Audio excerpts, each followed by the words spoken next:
Well, kia ora tātou, everybody, and welcome.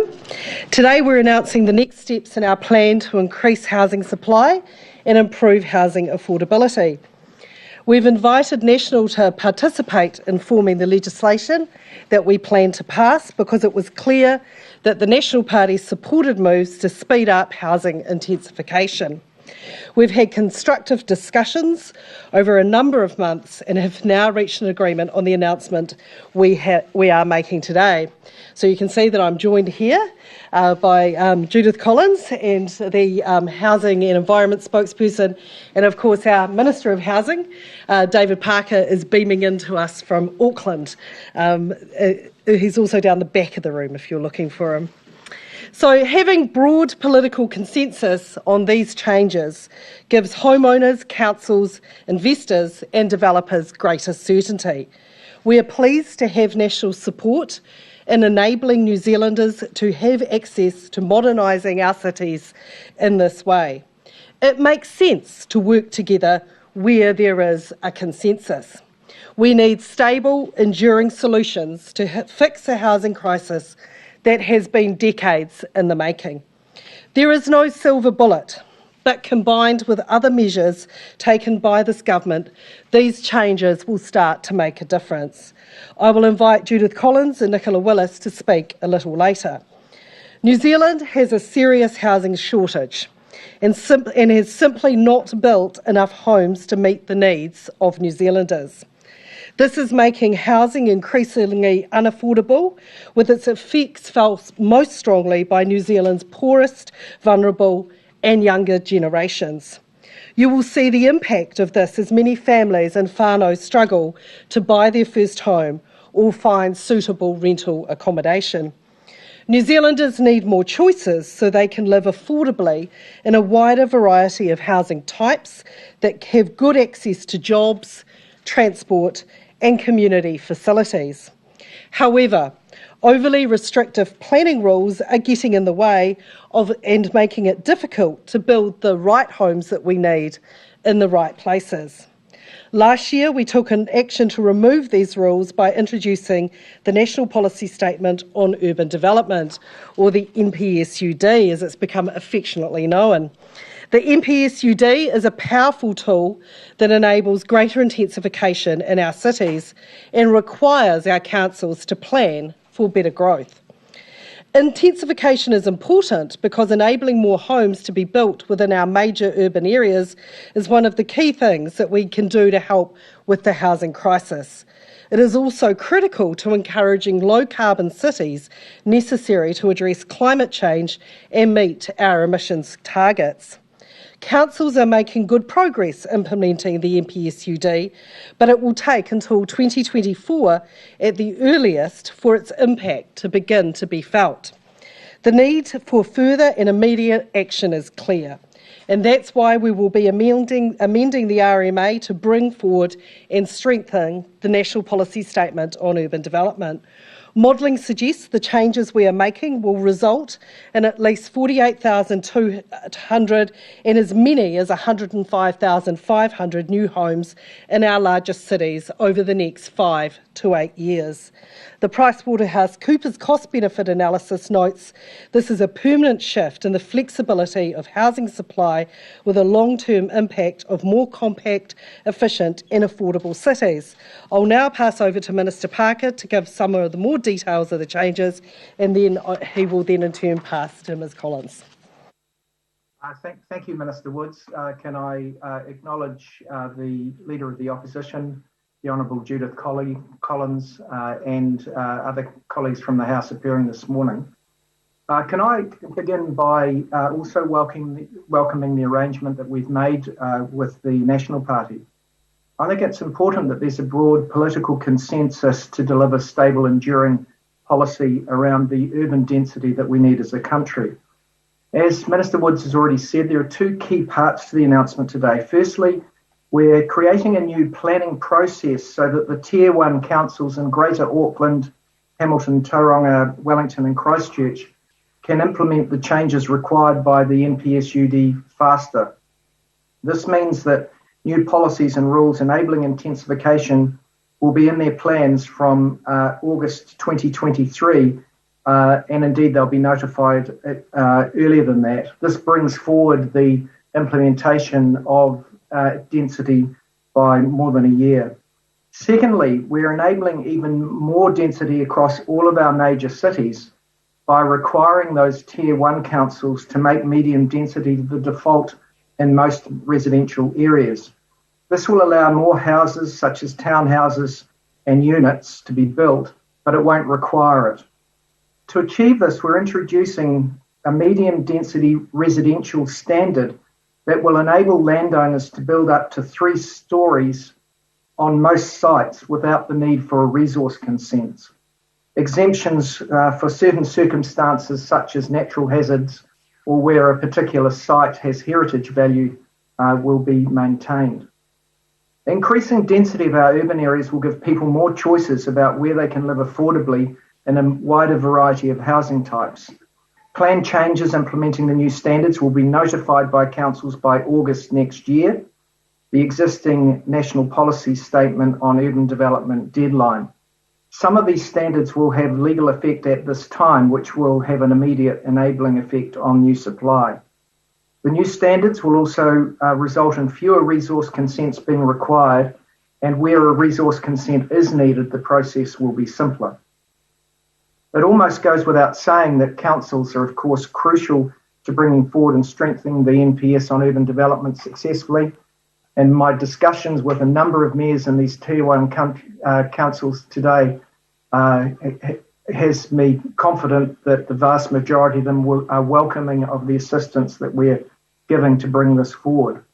We've asked officials from the Ministry for the Environment and the Ministry of Housing and Urban Development to continue to work alongside councils to support timely and effective implementation.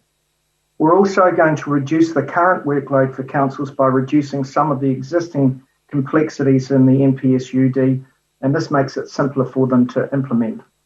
Of course, while we're doing this, we're also undertaking the wider reform of the resource management system, which of course speaks to the wider challenges that we're trying to overcome as a country.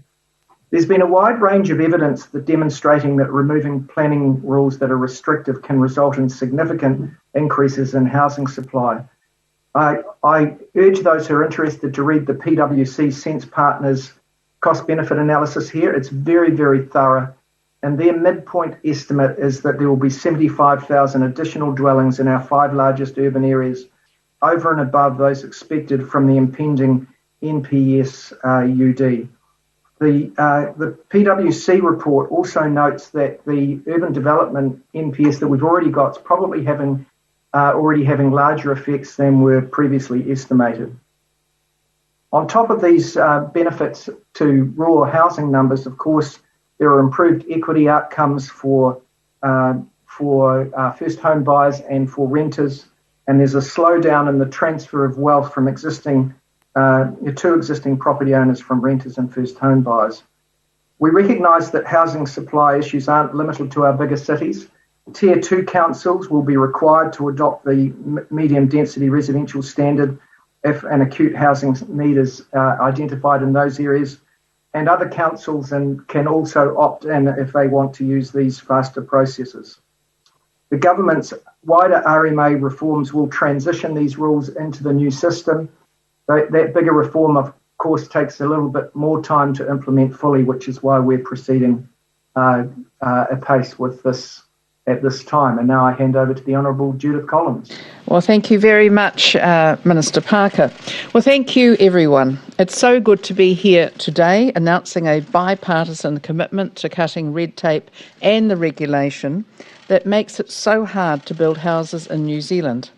I have been convinced for a long time now, in fact for many years, that rolling back the council resource consenting rules is the key to addressing many of our housing woes. It is crazy to me that existing planning rules in New Zealand actually make it harder to get houses built, harder and more expensive. In the last term of Parliament, I wrote to the Minister for the Environment, offering to work together on RMA reform for this very reason. And during the last election campaign, I announced that a national government would act to introduce emergency housing legislation to cut back resource consenting rules in its first 100 days.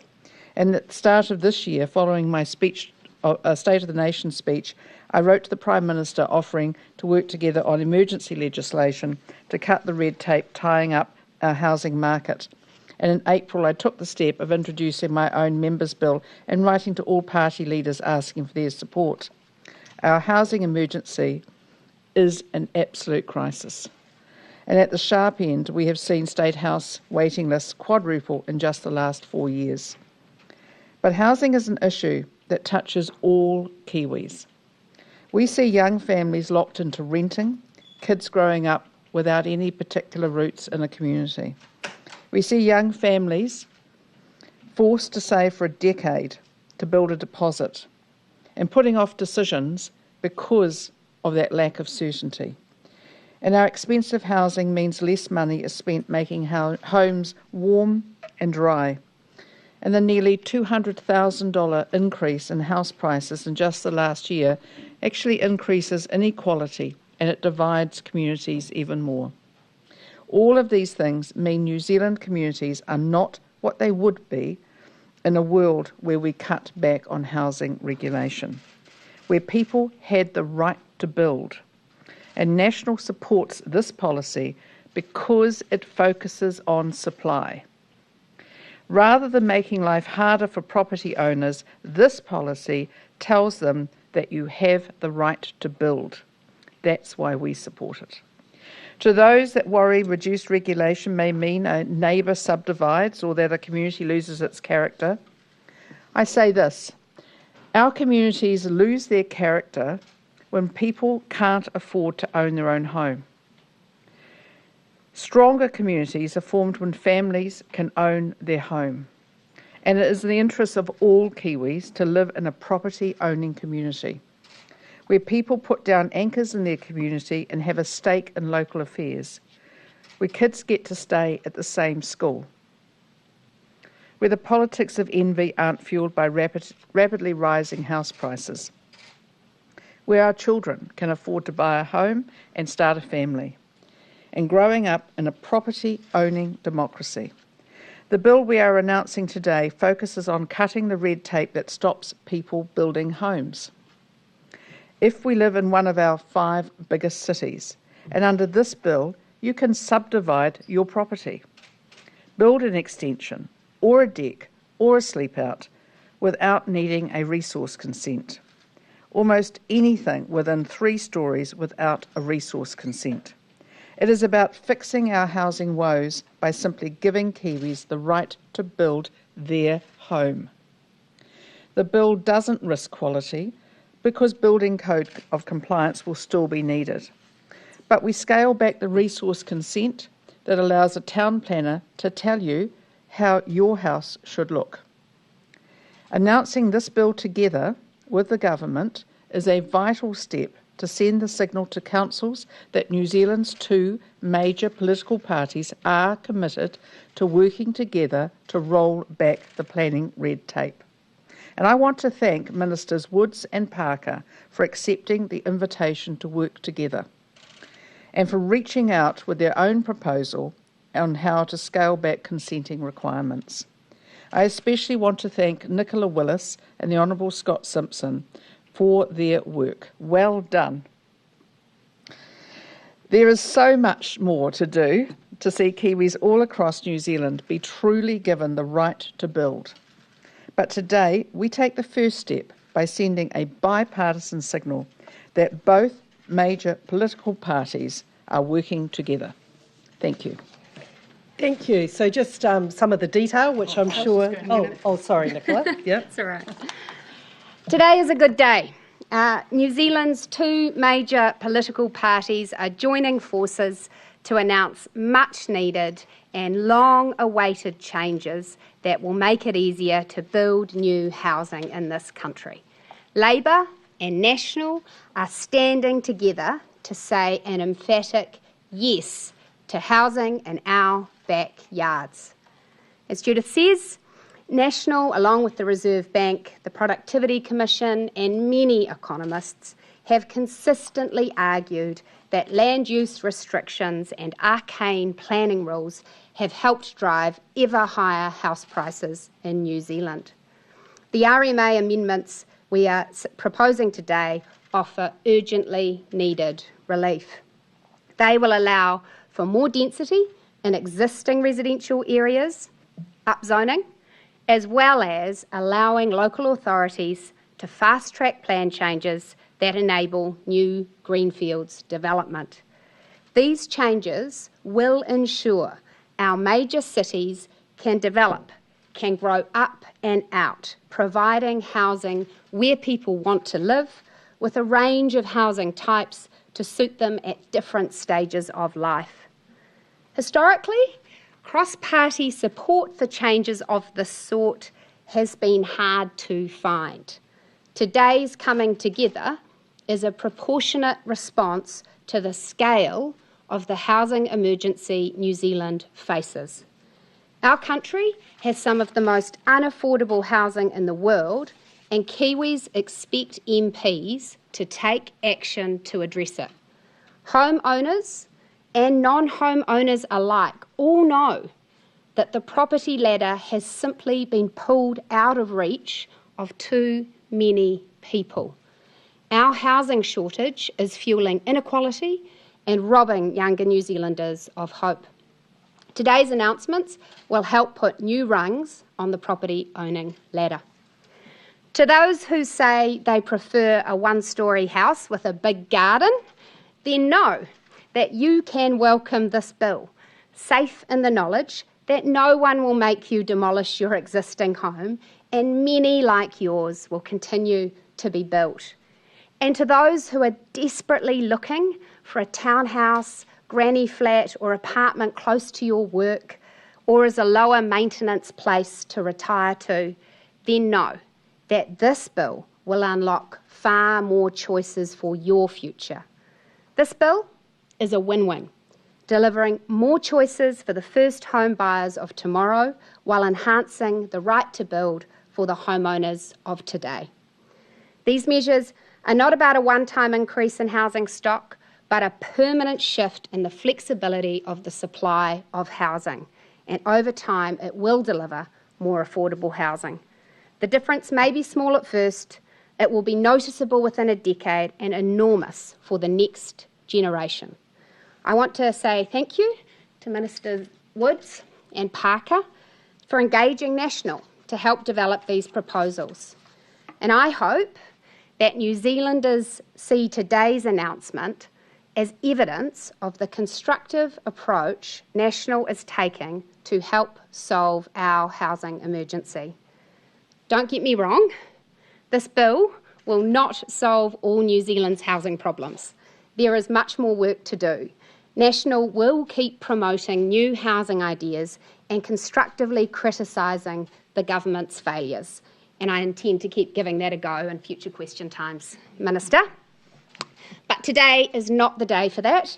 Today, Labour and National welcome a step forward for housing in New Zealand. It's a special moment and one National is pleased to have helped make possible.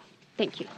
Thank you. Thanks, Nicola. Just a bit of detail before we head into questions. So the legislation will be introduced into the House today. It will have its first reading next Tuesday, the 26th of October, and it will be referred to the Environment Select Committee. There will be a 3-week submission period, followed by oral hearings and a report on any recommended changes by the 6th of December. The bill will be passed in the last week of Parliament for this year by the 16th of December.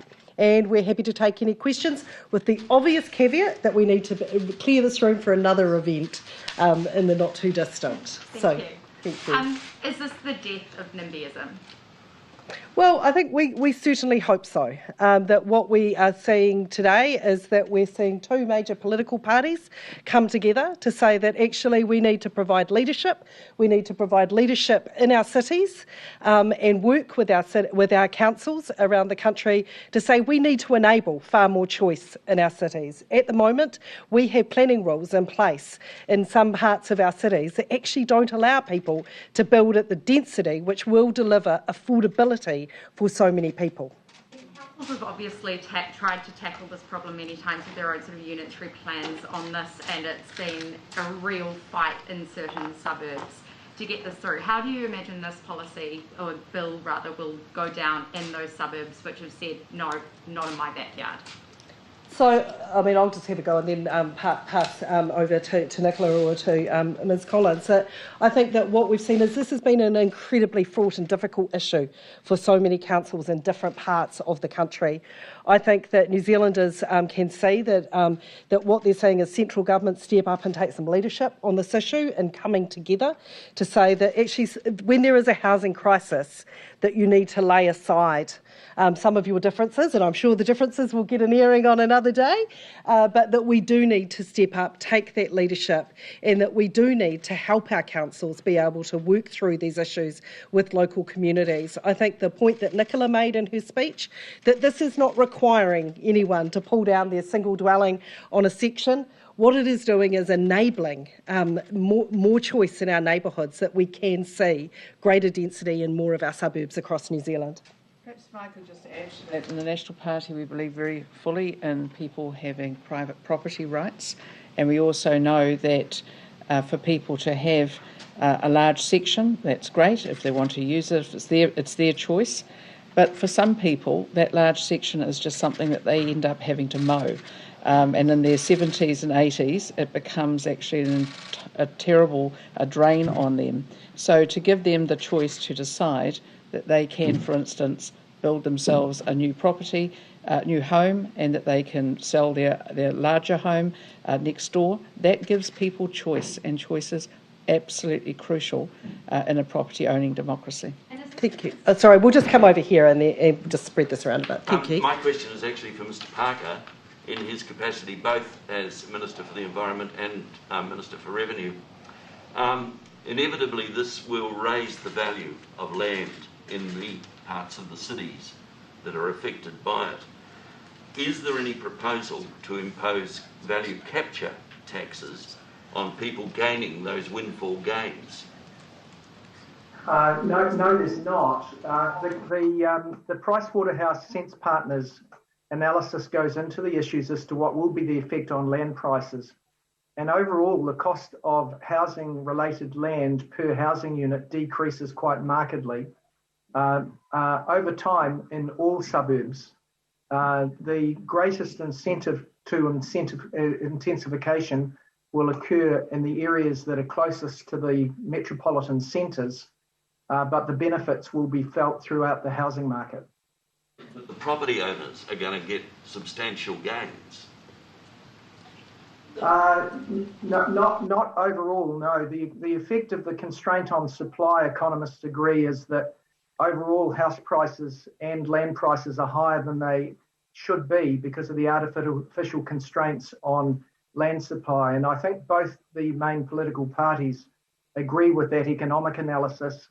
And the PricewaterhouseCoopers, the PwC report, analyses very carefully what's already happened in Auckland in their mixed use zone, which is similar to this medium density that we're proposing. And they note that since 2017, the total number of houses built in Auckland has doubled from 10,000 to 20,000, but 70% of that increase, more than 7,000 of that increase of 10,000, is actually coming from these medium density opportunities. And of course, that's occurring because they're easier to build, these three-storied walk-ups, and they're more affordable for people to buy, and they're a more efficient use of infrastructure for the councils as well. Yeah, how do you ensure that this is done well and that there's a corresponding, boost in, public transport and other infrastructure that comes along with the boost in the density of housing?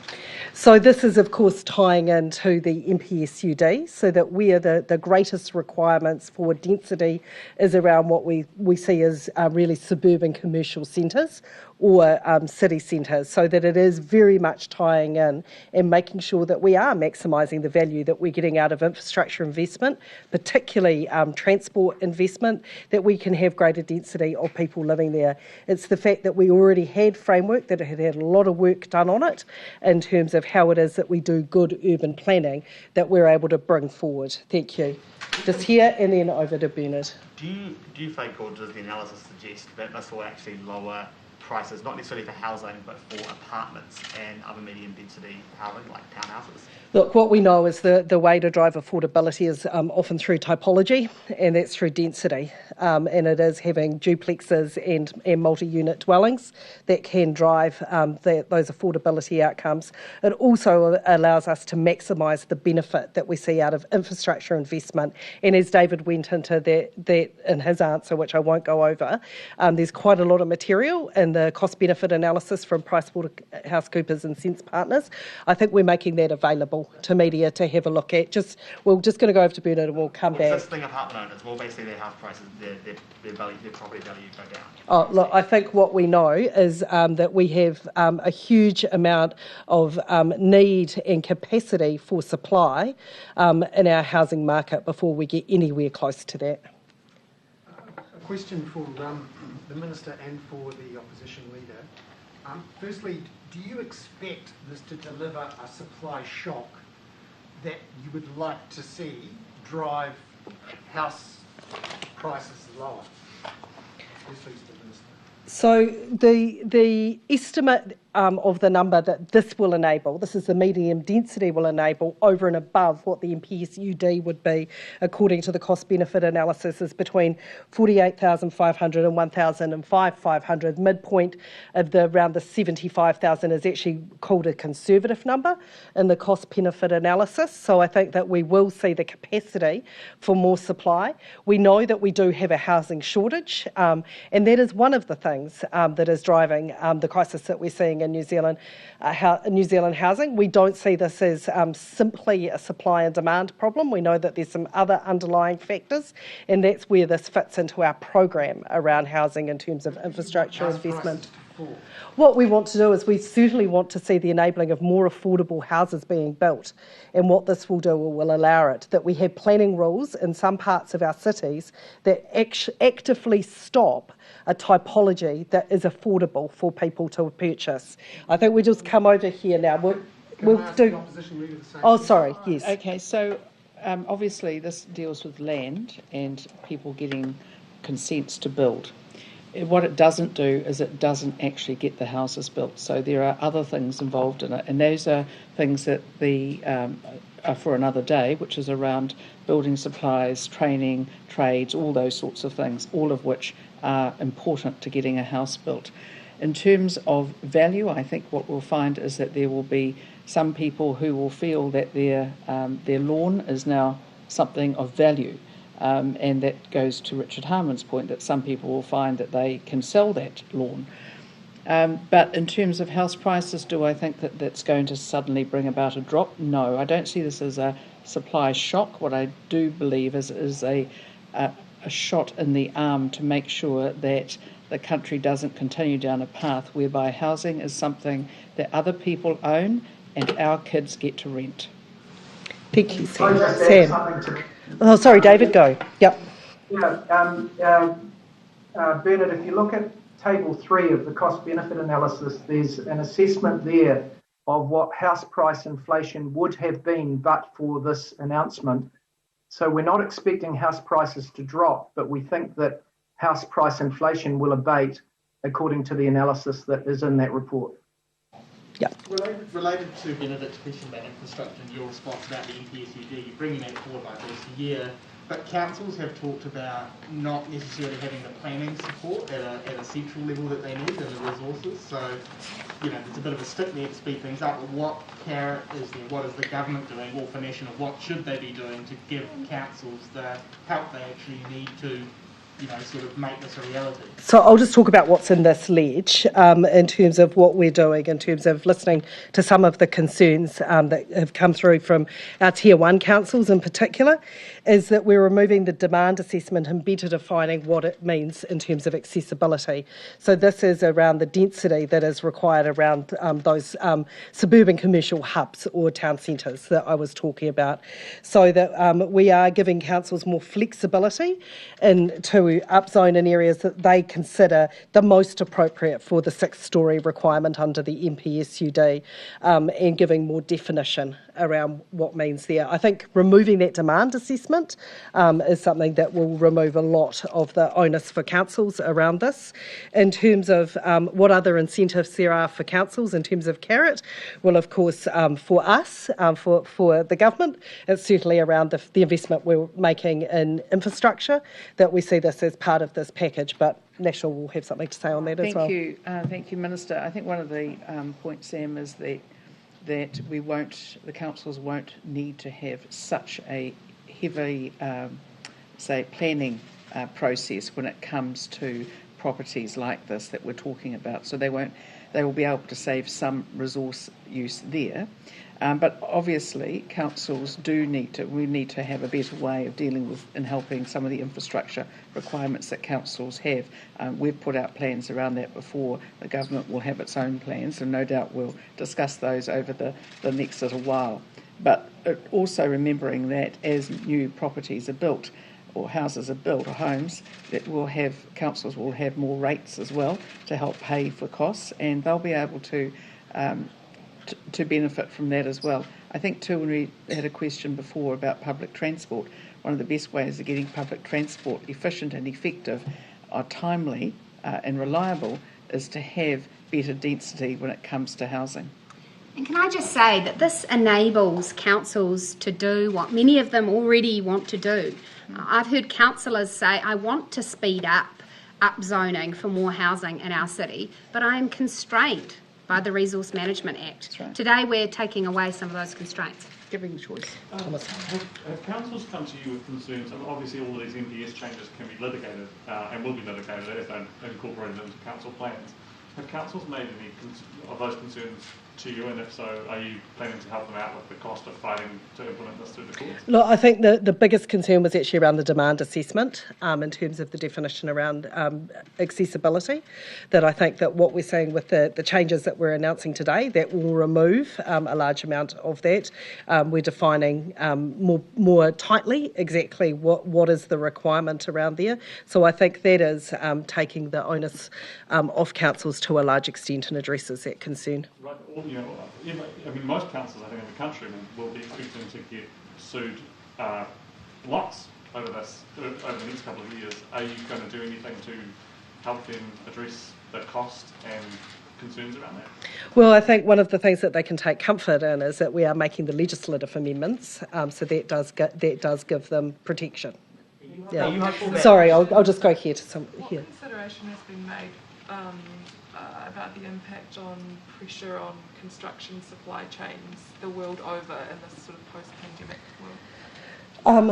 Look, an obvious concern, but whether or not we make this change or we build our houses in another way, the fact is New Zealand has a shortage of houses, and that we have to build them if we're going to solve the housing crisis. That I think what we're seeing with the announcement today and the focus on density actually gives us far more opportunity to use innovative technology such as off-site manufacturing. We've seen in those medium density zones in Auckland good uptake, particularly actually by Kaingaora itself, of off-site manufacturing and faster ways of building. So we need to keep pushing on that with more demand around this form of housing that actually allows more of an industry to develop in New Zealand as well for more and more off-site manufacturing. So we need to do that, but we can't just rely on that. We have to keep our push up around training. We need to encourage more young people into the building and construction sectors, and that is what we will continue to do and have been doing over the 4 years that we have been in government. The supply chains, of course, that is an ongoing issue, and it isn't it isn't contained to New Zealand, and it's one that we're actively working through the construction sector accord with our build partners there to find ways that we can take a New Zealand Inc. approach to how it is that we ensure that we have the supplies that we need to solve our housing crisis. And I think for those who are wondering how it all works, this is very similar to what we did in government after Christchurch earthquakes, where we enabled housing to get built. This will also give confidence to builders. It will give confidence to those who can bring in building materials, and it will give confidence to people, younger people and others who might want to enter a building trade, that there will be work for them. Thank you. One to you and one to Judith Holmes, if that's okay. Why aren't the Green Party here? They're literally a part of the government, and they've issued a statement broadly welcoming these changes. Are they not part of the bipartisan push? In January, the Prime Minister received a letter from Ms Collins offering to work together. The Prime Minister asked Minister Parker, as Minister for the Environment, and myself as Minister of Housing, to engage with the National Party in response to that letter. This is work that we have been working through for over a period of time now, and really want to acknowledge the constructive way that we've been able to work with Nicola and Scott as we've worked through. The proposal that we're announcing today is not the proposal either of us started with. I think it's fair to say that we were able to work through this. So there was a direct ask of us, and we responded with a direct reply. Involved in all of this? No, this is work that has been worked through between Labour and National. Of course, I deal almost on a daily basis with the Green Party on other housing issues. Marama Davidson is an Associate Minister of Housing and someone that I have a huge amount of contact with. But on this piece of work, this is work that we work through with the National Party. Sorry, can I just ask my second question to Judith Collins? Mm-hmm. This is obviously very refreshing. I think people will find it, helpful in this particular policy space. Without any political pot shots, do you actually feel like there are other areas where you can achieve results with this government working hand in hand closely together? Well, I'm sure that there are, and we can see COVID as one of them. But I think too that it is very important in something like RMA reform housing, that it takes a long time to get a house built, it takes a long time to bring about changes, and we've both as major political parties who normally we lead governments, we need to be able to take a bipartisan approach, and developers and homeowners and people who want to be homeowners, they need us to show cross-party and also cross-term support for changes, so that we don't change the rules on them partway through a development. Yeah, further to Ben's question, so is, climate change obviously a massive crisis. Is this something that you could see in the future, working bipartisan on an issue like Well, we often do on certainly parts of it, but we have a different approach on some of that. I think it's also important to understand that the role of the opposition is not only to propose but also to oppose when we believe that's the right thing for the country. Just further on that, that I think that we have already seen that on climate change, that we had broad support for the legislation that went through last term that introduced our Climate Commission. Again, that's another long run issue, decades in the making, and is going to be decades in the solving. Sorry, just further, just one more question for the opposition. You worried this has muddled you on housing? Oh, I don't think so. It certainly is something that we take very seriously, and I would like to see anyone try and muzzle Nicola. Yeah. You wouldn't like to see it, surely.